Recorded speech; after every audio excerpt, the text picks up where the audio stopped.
Hello friend, welcome back to my YouTube channel HSC study point by SK. आज बात करेंगे duties and responsibility of crane operators, signalsman and riggers. तो चलिए सबसे पहले देखते हैं कि duty and responsibility of crane operator क्या क्या होना चाहिए। तो सबसे पहले देखते हैं, क्रेन ऑपरेटर के पास हैवी मोटर व्हीकल लाइसेंस होना चाहिए, तभी वो क्रेन ऑपरेटर हो सकते हैं। दूसरा चीज है trained and competent by authorise organisation, माने इसको ट्रेनिंग लेना है, कॉम्पिटेंट होना बाय ऑथोराइज ऑर्गेनाइजेशन के थ्रू। नेक्स्ट है safely execution of lifting operation, ये इसके अंदर काबिलियत होनी चाहिए, इसका नॉलेज होना चाहिए इनके पास। Conduct inspection and maintaining checklist pre use, तो इनको ये जरूरी करना है क्रेन ऑपरेशन के पहले, सबसे पहले स्टार्ट करने के पहले इनको इंस्पेक्शन जरूरी है, इंस्पेक्शन करना, और साथ में जिस चेकलिस्ट का यूज करके वो बनाते हैं उसको मेंटेन करना है, और एक क्रेन ऑपरेशन के पहले करना है। नेक्स्ट देखेंगे observe lifting area and overhead power lines before lifting, ये देखना है कि लिफ्टिंग एरिया के अगल बगल देख लेना है, कोई और प्रॉब्लम तो नहीं है, कोई दूसरी एक्टिविटी तो नहीं चल रही है, वो देखना है। और साथ में ये देखना है कि लिफ्टिंग ऑपरेशन के अगल बगल कहीं ओवरहेड पावर लाइन है कि नहीं, अगर है तो उसके प्रिकॉशन लेना पड़ेगा, अदरवाइज इलेक्ट्रिकल शॉक होने का डर है। नेक्स्ट देखते हैं advise to conduct inspection and maintenance procedure, तो ये करना है जब भी क्रेन ऑपरेटर को लगे कि क्रेन में कोई प्रॉब्लम है तो उसका इंस्पेक्शन करने के लिए उनको एडवाइस करना चाहिए, या उसका शेड्यूल मेंटेनेंस पे ध्यान देना चाहिए, यानी मेंटेनेंस जो प्रोसीजर है उसको फॉलो करवाना, इनको एडवाइस देना इनकी जिम्मेदारी है। नेक्स्ट है record the maintenance work done on crane at site, and site पे जो भी क्रेन के अंदर कोई भी मेंटेनेंस एक्टिविटी होती है तो उसका रिकॉर्ड भी इनको रखना जरूरी है, उस मेंटेनेंस एक्टिविटी का जो कि साइट पे हुआ है।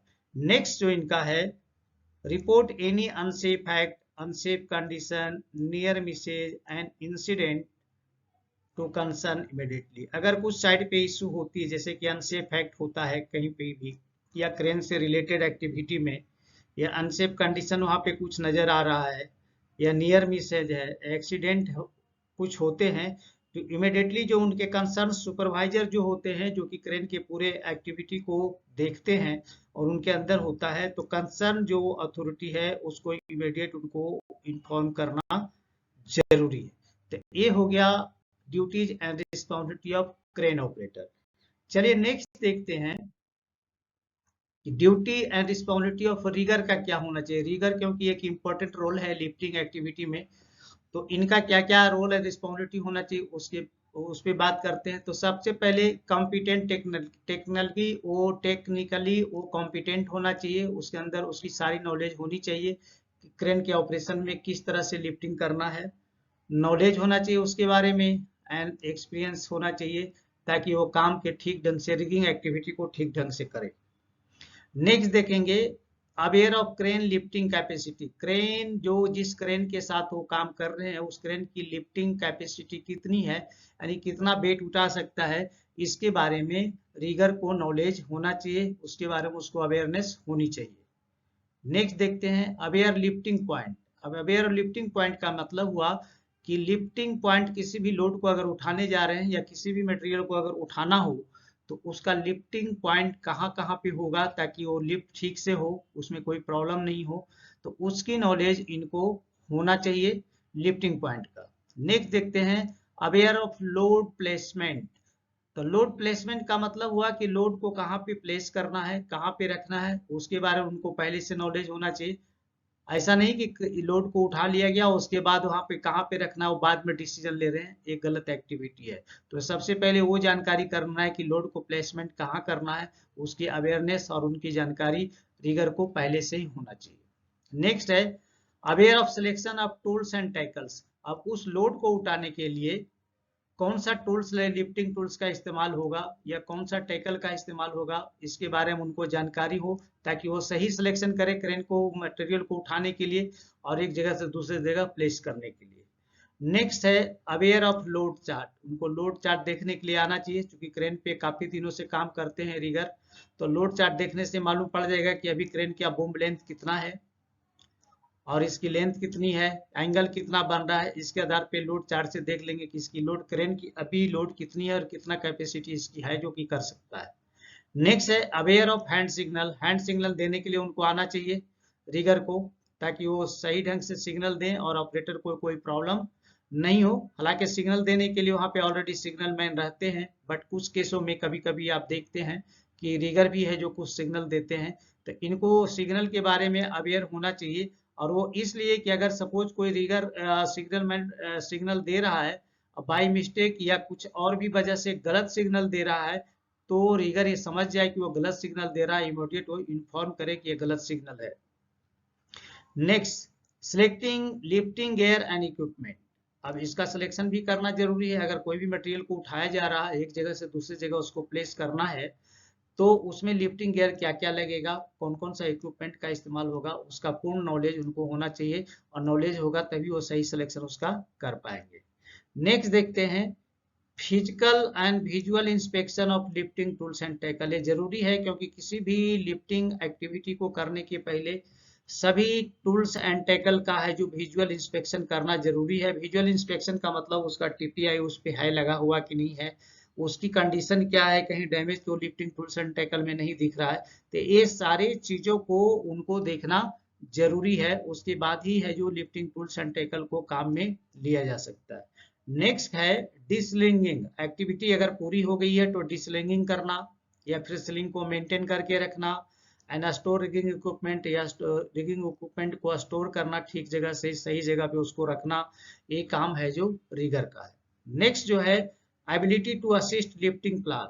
अगर उनके पास काफी अच्छी नॉलेज है तो लिफ्टिंग प्लान जब बन रहा है तो उसमें वो सहायता अपना दे सकते हैं, अपना विचार वहां पे रख सकते हैं कि इसमें ये प्रॉब्लम हो सकता है, तो इसमें इस चीज को कंसिडर किया जाए ताकि लिफ्टिंग एक्टिविटी लिफ्टिंग प्लान ठीक ठाक हो। तो ये हो गया अभी अभी आपने देखा रिगर का ड्यूटीज एंड रिस्पॉन्सिबिलिटी। नेक्स्ट देखते हैं सिग्नल मैन का ड्यूटीज ऑफ सिग्नल मैन। तो इसका क्या है, सबसे पहले stand in crane operator line of site. तो इनका सबसे बड़ी जिम्मेदारी होती है, क्योंकि इनको सिग्नल मैन का जिम्मेदारी होता है सिग्नल देना, लोड के लिए किस तरह का सिग्नल चाहिए, तो इनकी रिस्पॉन्सिबिलिटी होता है कि क्रेन ऑपरेटर के सामने हो, यानी क्रेन ऑपरेटर को दिखाई दे अच्छे से, ताकि वो सिग्नल क्या दे रहा है उससे है जो क्रेन ऑपरेटर को अच्छे से पता चले। इसलिए क्रेन ऑपरेटर है जो लाइन ऑफ साइट होना चाहिए, सॉरी सिग्नल मैन है जो लाइन ऑफ साइट होना चाहिए ऑपरेटर की। नेक्स्ट है if not at line outside. अगर ये पॉसिबल नहीं है कि वो सिग्नल मैन है जो ऑपरेटर के सामने नहीं रह सकता किसी कारण की वजह से, या तो लोड ऐसे जगह रखना है जहाँ पे कि क्रेन ऑपरेटर देख नहीं सकता, दूसरे लोकेशन दूसरे जगह है जहाँ बीच में बहुत सारे राइक्स वगैरह पाइप रैक हैं, या कुछ और स्थिति है तो नहीं देख सकता, तो उस केस में कम्युनिकेशन को कैसे जनरेट करना है, तो कम्युनिकेशन को जनरेट करने के लिए कम्युनिकेशन बनाने के वॉकी टॉकी का इस्तेमाल कर सकते हैं, विजल्स का इस्तेमाल कर सकते हैं जिसमें अलग अलग तरह की उसमें साउंड प्रोवाइड किया जिससे ऑपरेटर को मालूम पड़े क्या कह रहा है, या रेडियो के थ्रू भी हम बात कर सकते हैं। नेक्स्ट देखेंगे warn others of the movement of the load.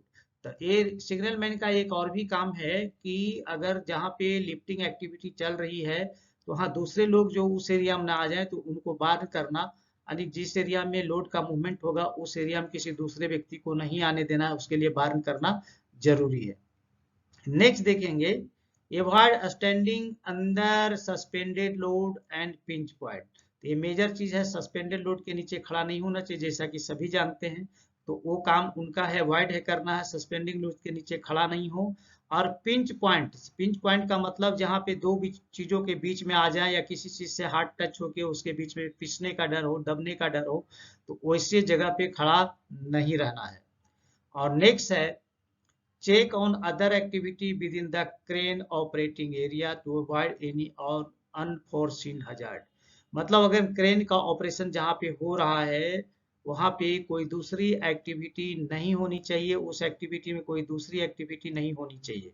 Means check on other activity with in the crane, यानी क्रेन के ऑपरेशन एरिया में कोई दूसरी एक्टिविटी नहीं होना चाहिए। अगर ये होता है तो वो दूसरा ही हजार वहाँ पे क्लियर हो जाएगा। अनफोर्सीन हजार मतलब जो दिख नहीं रहा तो उसको देखना जरूरी है कि कहीं दूसरी एक्टिविटी तो इस एरिया में नहीं चल रही है, अगर चल रही है तो फिर उनको बार्न करना है और बार्न करके उस एरिया से उनको हटाना है ताकि क्रेन ऑपरेशन है जो विदाउट टेंशन और सेफ हो सके। तो दोस्तों अभी आपने देखा कि duty and responsibility of crane operator क्या होना चाहिए, सिग्नल मैन का क्या होना चाहिए और रिगर का क्या होना चाहिए।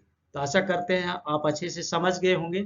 तो चलिए अब मैं आपसे रिक्वेस्ट यहाँ पे जरूर करूँगा, अगर हमारे चैनल पे नए हैं तो प्लीज़ चैनल को सब्सक्राइब कर लें, दोस्तों में ज़रूर शेयर कर दें और बेल आइकन को प्रेस कर लें ताकि नेक्स्ट वीडियो का नोटिफिकेशन आपको टाइम से मिले। तो चलिए आपसे मिलते हैं नेक्स्ट वीडियो में, तब तक के लिए जय हिंद, वंदे मातरम।